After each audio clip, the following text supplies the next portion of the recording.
Assalamualaikum warahmatullahi wabarakatuh. Salam sejahtera bagi kita semua.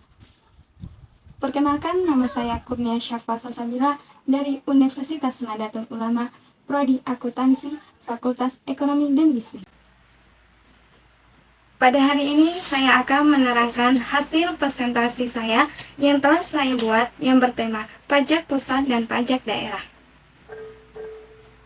Pada saat saya presentasi, teman-teman diharapkan memfokuskan mata terhadap presentasi saya yang telah saya sampaikan. Ketika penjelasan saya, teman-teman tidak dapat memahami ataupun kurang jelas, teman-teman diperbolehkan untuk berkomentar. Dan sebelum kita mengawali presentasi ini, marilah kita berdoa menurut agama dan kepercayaan masing-masing. Di mana di sini saya akan memperjelaskan pajak negara dan pajak daerah. Maka, awalnya harus kita ketahui dan kita pahami apa sih itu pajak. Dan yang kedua, kita juga harus memahami pengertian pajak pusat dan pajak daerah.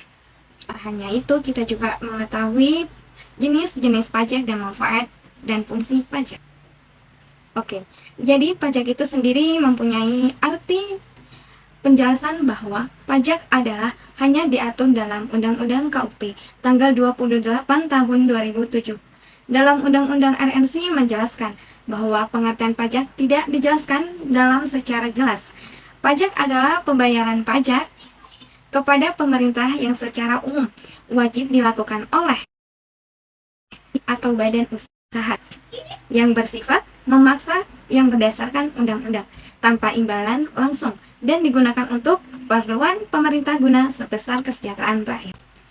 Dan adapun pengertian lain dari para ahli yaitu menurut Profesor Dr. PCA Andriani, dia merumuskan bahwa pajak adalah pembayaran kepada negara yang dapat dipaksakan yang terutang kepada mereka yang terpaksa membayarnya menurut peraturan perundang-undangan, tanpa memperhitungkan jasa yang diberikan yang dapat langsung dibebankan dan bertujuan untuk membiayainya yang bersangkutan pengeluaran publik, kewajiban negara yang mengelola uang negara. Bagaimana teman-teman? Mungkin sudah dapat kita pahami dari pengertian pajak tersebut. Oke, sekarang kita lanjut ya, pengertian pajak pusat dan pajak daerah. Pajak pusat. Pajak pusat adalah setiap pungutan yang wajib dibayarkan oleh wajib pajak, baik perorangan maupun perusahaan yang dikelola oleh pemerintah pusat. Bisa diartikan juga bahwa pajak pusat ini diatur oleh DJP.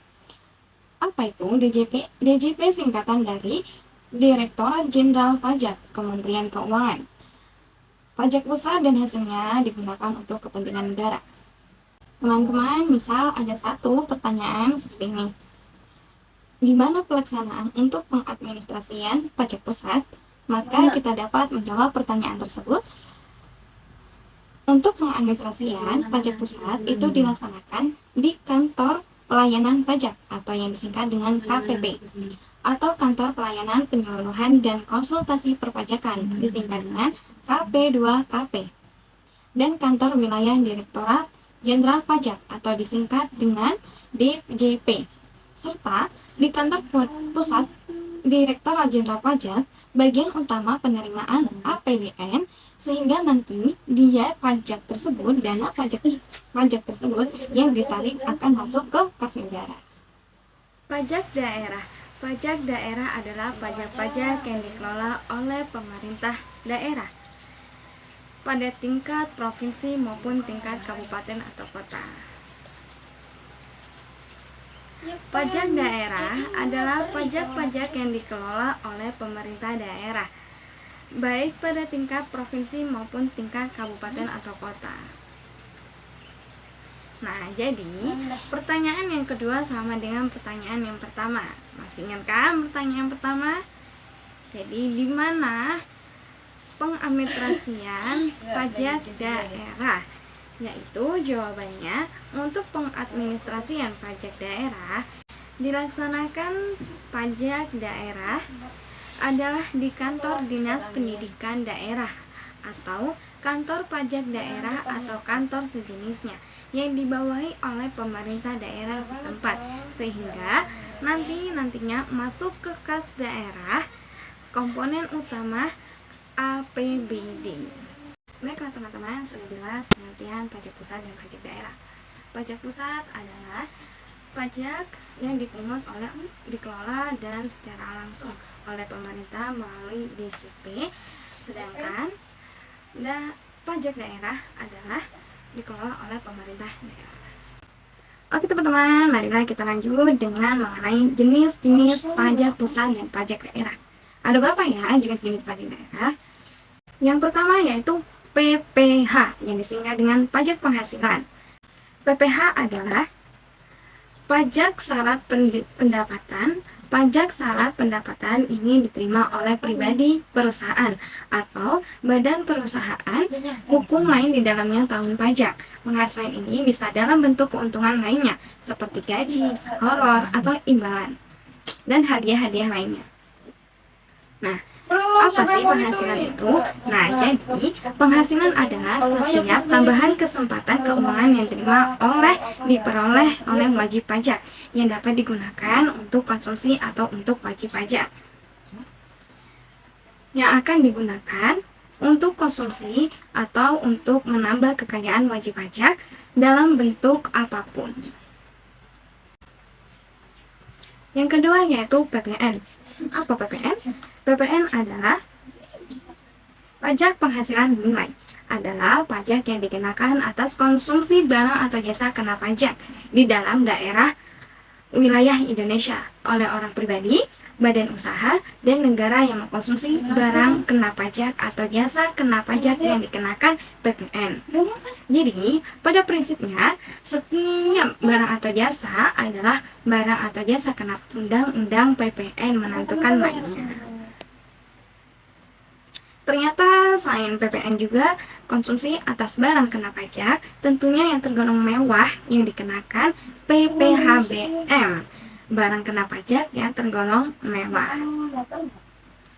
Nah, barang kena pajak yang tergolong mewah adalah yang pertama, barang tersebut bukan barang pokok.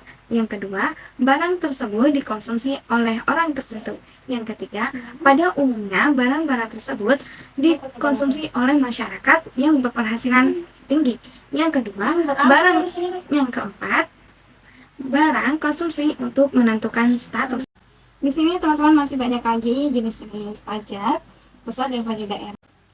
Yang ketiga yaitu bea materai. Adalah pajak yang terkenal atas pengguna dokumen seperti deklarasi kontrak, dokumen notaris, dan program pembayaran, saham dan surat berharga yang mengandung sejumlah uang atau jumlah saham dalam suatu seharga yang mengandung sejumlah uang atau jumlah nominal yang melebihi jumlah tertentu menurut peraturan, yaitu PBB, singkatan dari pajak umum dan bangunan.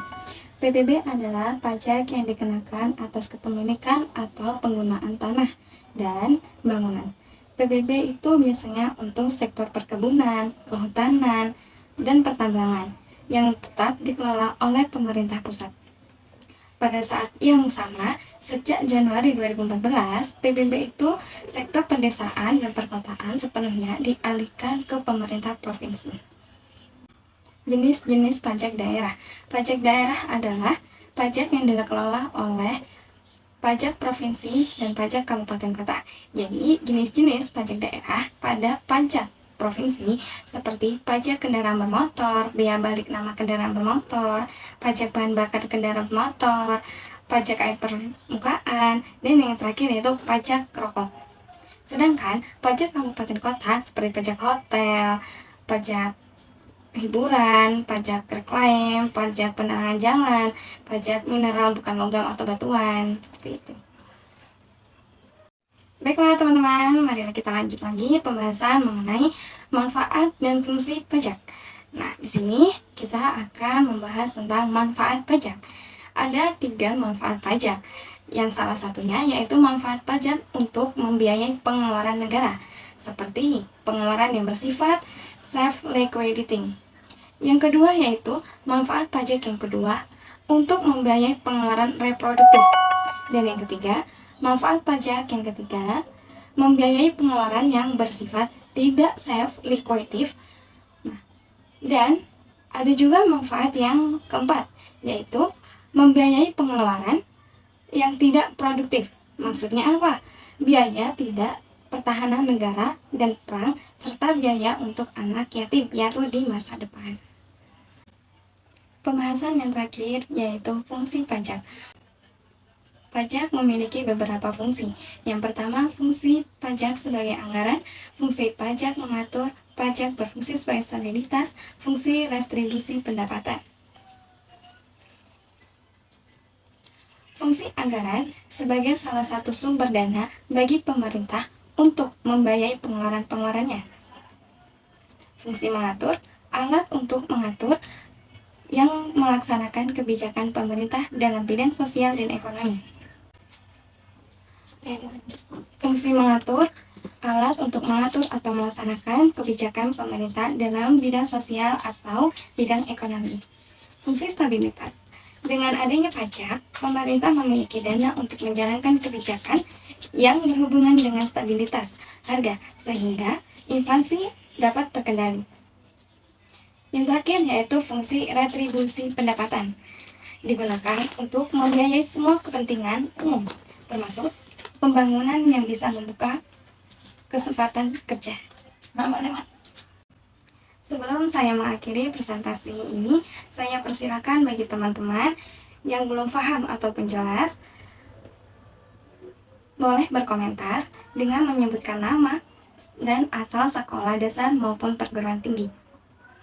Sekian presentasi saya ucapkan terima kasih atas ketenangan teman-teman dalam mengikuti presentasi saya. Semoga presentasi ini dapat menambahkan wawasan bagi teman-teman.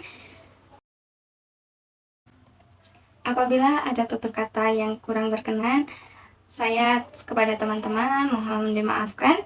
Saya akhiri. Wassalamualaikum warahmatullahi wabarakatuh.